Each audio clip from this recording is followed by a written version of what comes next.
সাকিবের ছবি দেখেন না তার বাবা। এক ইউটিউব চ্যানেলের সাক্ষাৎকারে এমন কথা জানিয়েছিলেন সাকিব খানের বাবা আব্দুর রব। ঢালিউডের মেগাস্টার খ্যাত সাকিব খানের সিনেমা মুক্তি পেলেই উৎসব ছড়িয়ে পড়ে ভক্ত অনুরাগীদের মাঝে। পছন্দের নায়কের ছবি দেখতে ভক্তরা ভিড় করেন সিনেমা হলে, কিন্তু নিজের বাবাই দেখেন না সন্তানের সিনেমা।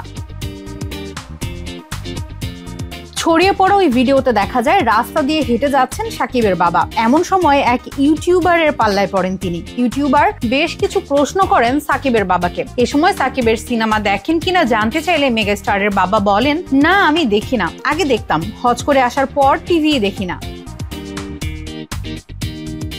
তবে সিনেমা না দেখলেও সাকিবের জনপ্রিয়তা উপভোগ করেন বাবা। তার এক উত্তরে একথা স্পষ্ট হয়। ছেলেকে ঘিরে দর্শকের এই উন্মাদনা কেমন লাগে জানতে চাইলে তিনি বলেন, বেশ ভালো লাগে। সাকিবের দুই সন্তানের কথা তুললে তার বাবার কথায় নাতিদের জন্য স্নেহ ঝরে পড়ে।